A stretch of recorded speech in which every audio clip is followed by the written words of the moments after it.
logo quitar logo aquele negócio, fazer aquele negócio, porque o preço é bom, tu não checa se ele é o proprietário daquela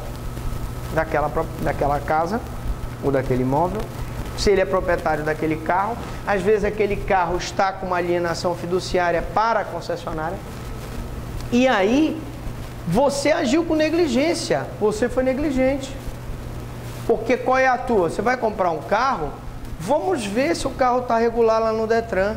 Você vai comprar um imóvel, vamos ver se está tudo ok. E neste caso, todos os direitos sobre a coisa se desfazem como se jamais existissem. Se provado que tu fostes negligente, tu não vais ter nem direito a reivindicar o teu direito. Lógico, se tu fostes enganado, se aquela pessoa de má fé, através de ação ou omissão, te causou prejuízo, tu poderás buscar uma indenização. Quais os efeitos? Os efeitos são dois, ex nunc e ex tunc, conhecidos já por vocês, evidentemente. Ex nunc, de agora em diante, a partir do presente momento, sem efeito retroativo. Então, a condição resolutiva ex nunc é daqui para cá, não tem um efeito retroativo. Já a ex tunc, e eu chamo a atenção para o T do tunc, para vocês gravarem, que é tudo, você considera desde então ou de então ou desde então com efeito retroativo. Então a condição ex tunc, ela não vai daqui para cá só, não, ela vem daqui para cá e para cá. O que significa isso? Que se a condição for ex tunc, tudo, o ato jurídico que tu praticaste com um suposto vendedor, o suposto proprietário, se ele não era porque tinha uma condição resolutiva, ele vai ser abrangido por essa condição. 1360 do Código Civil. Neste caso, os atos praticados anteriormente à alienação são válidos. Por exemplo, revogação da doação por ingratidão do donatário. O pai doa uma propriedade para o filho e se descobre que aquele filho tentou matar o próprio pai. Pode haver a revogação da doação do donatário?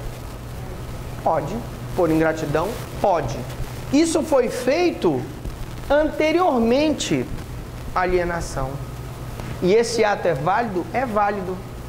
O cara que foi ingrato tentou te vender, porque ele sabia que o pai podia fazer isso, de revogar aquela doação, tá? Sem prejuízo de terceiros que vieram adquirir daquele por ter sido ele dono da coisa, tá? Então, neste caso, os atos praticados anteriormente à alienação são válidos.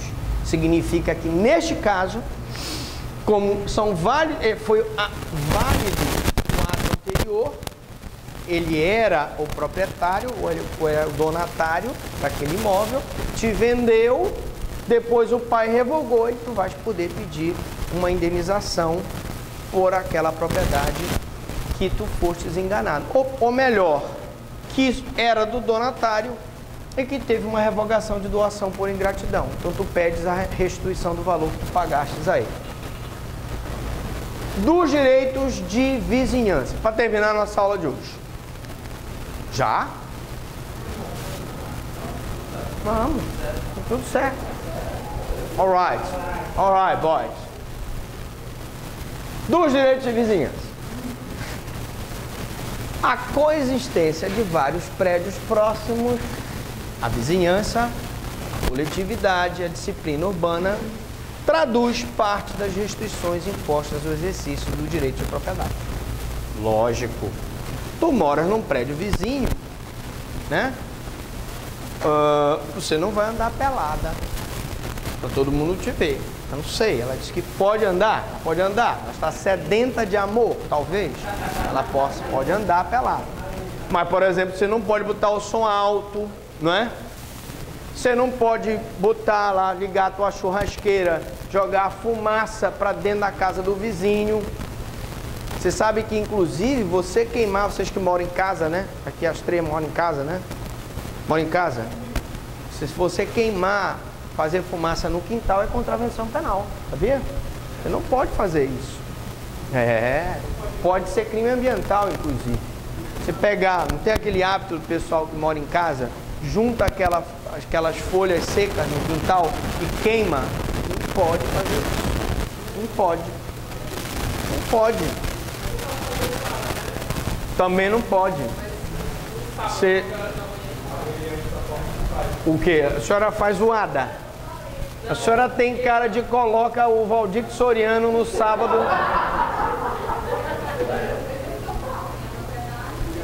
Não, espere lá. Olha o que está dizendo aqui o direito de vizinhança. Como existe uma coexistência de vários prédios próximos, né? A coletividade exige essa disciplina urbana que se traduz numa restrição imposta ao teu direito de propriedade. Ele fuma maconha lá, não, né? A fumaça da maconha vai para dentro do teu... não pode fumar maconha e a fumaça vai para o terreno do vizinho. Não pode também, não pode. Bom, então aqui, então ela impõe restrições ao direito de propriedade que limita a disposição em função de interesses de ordem pública e privada.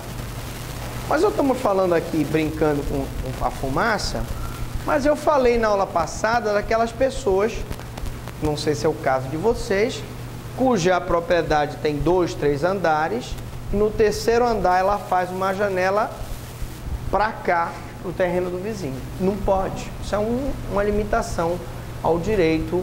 Mas, professor, eu tenho o direito, a minha propriedade é privada. Tu tens o teu direito de exercer a tua propriedade, desde que tu não ofendas o direito de outro, né? Sendo que nestes termos, os artigos 1277 a 1281 do Código Civil servem de base para soluções de conflitos, né? Que é o que nós chamamos de conflitos de vizinhança, em vista do uso nocivo da propriedade. O que é o uso nocivo da propriedade? Isso que eu estou dizendo. Você fazer barulho, você jogar fumaça, né? O que mais? Dá uns exemplos aí. Fazer fogo. Fogo nem pensar, né? Se for num condomínio é um perigo. O que mais? Outro exemplo. Hein? Você vai fazer um churrasco. Desde que você faça um churrasco e a fumaça não vá para o terreno do vizinho, não tem problema. Mas, meu amor, tem aquelas churrasqueiras que são próprias, que não fumaça. Não tem fumaça. Né? Não, eu não tenho a churrasqueira. Ela está pensando que eu tenho a churrasqueira.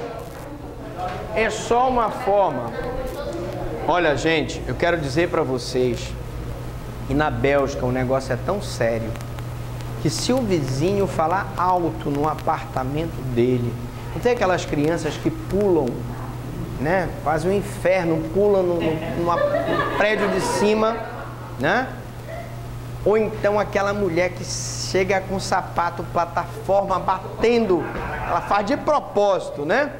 Ou aquele casal que está com problema na mola da cama. Aí tu tá dormindo lá em cima, tá reco. Lá na Bélgica, isso dá polícia. O pessoal chama a polícia, é verdade. É verdade. Bom, vamos lá. Martelo, obras. Se for condomínio, a convenção tem que estipular. Por exemplo, o horário 8 às 12, 14 às 18. Horário comercial. Acima das 18 horas tu não pode. Se for vizinho, eu tenho que respeitar o direito de vizinhança. Como? Se a batida dele der no decibelímetro acima do limite permitido pela lei, ele pode ser autuado. Não é só martelo, gente. Eu estou falando de som, furadeira, serrote, etc. Tá? Só para dar uma noção aqui. Então, esses conflitos decorrem da proximidade ou interferência dos prédios, né? As regras do direito de vizinhança visam harmonizar a vida em sociedade. Porque, lógico, se tu não respeitares o direito de vizinhança... E olha, gente, eu já fui promotor do juizado especial. Olha, é terrível. Tem vizinhos que ficam inimigos capitais mesmo, de mal à morte mesmo. Eles vão lá, é o tempo todo brigando no juizado. Então, é melhor prevenir do que remediar. Se você tem um vizinho encrenqueiro, evite. Evite. Lógico, você vai reivindicar o seu direito, mas é importante que você saiba que isso aqui eu saio aqui para beber uma água. Isso aqui é água, gente, por favor.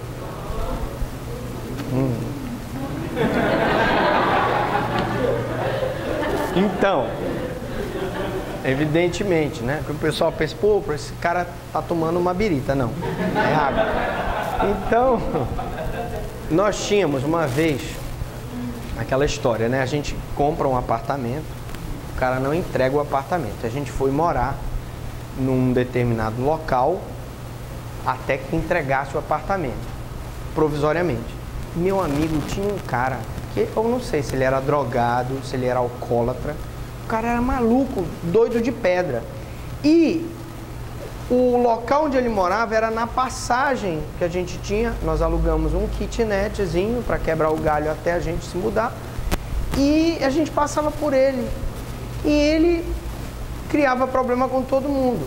Então, uma vez, eu estava falando com a minha irmã ligando de São Paulo, e eu falando com ela pelo telefone, e eis que eu falo alguma coisa alta, né? Eu falo alto mesmo, e o vizinho pensa que era com ele. Eu falei tipo assim, mas olha, ele tá quase para sair. Não era em relação ao vizinho que ele ia sair, né? Era o meu filho que ia nascer. Aí eu disse, olha, ele tá quase para sair.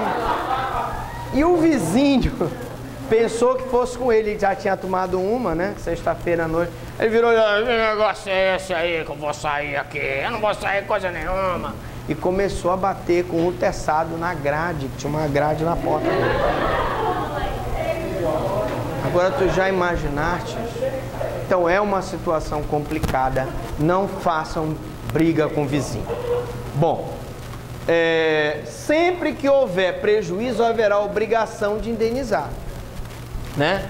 Sendo a responsabilidade extracontratual. Artigo 159, aquele artigo que eu disse, quem causar dano a outrem tem o dever de indenizar. Imagina, por exemplo, a seguinte situação. Tu te mudaste, tu mora em casa, né? E aí tu resolves colocar um piano. Tua casa é 2 andares, tu resolve colocar um piano no quarto da tua filha. Imaginemos, aquele pianão bonito, de cauda. Tu contratas um pessoal e na hora que eles estão carregando o piano, a corda do piano quebra. E o piano cai no telhado da vizinha. Brrr. Tu tens o dever de indenizar? Lógico que tem. Eu mesmo, que eu era o cão comendo mariola quando eu era criança, ainda sou, assim, mas estou mais light, já estou velho, né, e tal. Mas eu andava, vocês sabem aquele muro do Barros Barreto ali, da Mundurucus? Eu corria em cima do muro do Barros Barreto. E eu trepava nas mangueiras. Muito bem. E aí um belo dia eu resolvi, eu andava pelo telhado. Naquela época eu não estava tão gordinho assim. E um belo dia eu fui andar pelo telhado, aquelas telhas Brasilite fajuta, né? Não, eu não posso fazer propaganda contra a Brasilite. Bom, aí, bicho, na hora que eu pisei, a telha varou e os caras sentados lá embaixo, com um prato, comendo, na hora do almoço, eu varei pelo telhado. Quase na tigela no macarrão. Claro que a responsabilidade é de indenizar. Eu era, na época, menor de idade, menor de 18 anos, meu pai foi lá e pagou o telhado do cara, né? Depois salgou meu couro com um sal grosso. Caso haja má fé, né, do sujeito, a indenização agrava-se com perdas e danos, né? Nós sabemos que ele agiu com má fé, o caso do cara que te vendeu, sabendo que havia condição resolutiva, ele vai arcar com perdas e danos. As relações de vizinhança têm natureza real, mas não são, na verdade, reais, sendo necessário o conflito de vizinhança para que haja efeito sobre o imóvel vizinho. Então, eu poderia dizer que é de direito real essa relação? É. Mas, na verdade, é você para lá e ele para cá. Na verdade, não é real. Só passa a ser real quando há o conflito de vizinhança propriamente dito. Por enquanto, está só na ficção jurídica. Incidindo em desvalorização, o risco ou ruína. Lógico que dependendo do que tu faz no teu imóvel, o teu imóvel pode ser desvalorizado. Por exemplo, há quem não queira comprar, por exemplo, imóveis que ficam perto de igrejas evangélicas ou de boate, porque desvaloriza o imóvel. Ou cemitério, hein? O macumbeiro, sei lá. Há quem não queira, por exemplo, lá em Sergipe, ninguém mais quer comprar ali na orla da Praia do Saco os imóveis, porque o mar está destruindo aqueles imóveis. Quem vai comprar desvalorizou totalmente, né? Está em ruínas. Ações possíveis, né? São: qual a ação que eu posso mover contra o meu vizinho, mau vizinho, que me gera prejuízo? Ação indenizatória, né? Em caso de dano. Se o meu vizinho, com a atitude, a ação dele ou omissão, me gera dano, prejuízo, eu vou entrar com uma ação indenizatória, né? Cabendo a prova ao requerente. Então, o ônus da prova incumbe a quem alega. Se você alega que por conta da infiltração do vizinho, tu não conseguiste, por exemplo, vender, houve uma desvalorização do teu imóvel, pode pedir uma indenização para ele. Mas tu tens que provar que há um nexo de causalidade, que ele é o responsável pela infiltração, que a infiltração não é do teu imóvel, tá bom? E isso vai ser feito uma perícia, evidentemente, para constatar. Ação cominatória de multa diária. Imaginemos que eu tivesse, por exemplo, um vizinho que me tirou o meu direito de passagem, né? Nós vamos ver um modelo de uma ação em que o cidadão tinha direito a um açude, estava lá, era o direito de passagem dele, né? A servidão de águas, como a gente chama, e simplesmente o vizinho resolveu não dar mais a possibilidade dele entrar para pegar água. Ele é criador de gado. Se ele não conseguir água para o gado dele vai morrer de sede. Então você vai pedir uma multa diária. E nós vamos ver esse modelo de ação. Aguardem, depois dos comerciais a gente mostra. Através do rito sumaríssimo. E aí, lógico que eu posso, dentro dos limites do juizado especial, que se a causa for acima de 60 salários mínimos, não caberá rito sumaríssimo, tá? 275, 632, 645 do CPC, podendo ser ainda o rito ordinário, caso ela venha ultrapassar o limite, como eu falei, de 60 salários mínimos, naqueles casos que cabe o rito ordinário.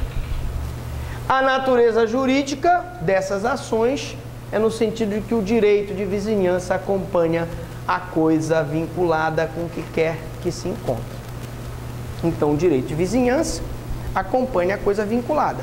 Se aquela servidão de passagem ou aquela servidão de água está relacionada com o teu direito de vizinhança, a ação acompanha. Tu vais pedir uma indenização porque ele te impediu de ter acesso à água. Tu vais pedir uma indenização porque ele te impediu de ter acesso à passagem do teu prédio. A obrigação prompter rem, que é assim como se chama, né? Transmite-se ao sucessor a título particular e extingue-se pelo abandono. Se você abandonar aquela propriedade, também você está abandonando aquele teu direito de passagem, a servidão de água, tá? Essa aqui chama-se promptem rem, ou seja, vinculada à coisa, é isso que significa, tá? Vinculada à coisa. Na próxima aula, veremos parte 13, número 13, que vai falar sobre dos direitos reais, sobre coisas alheias. Não percam. Alguma dúvida, alguma pergunta, fale agora ou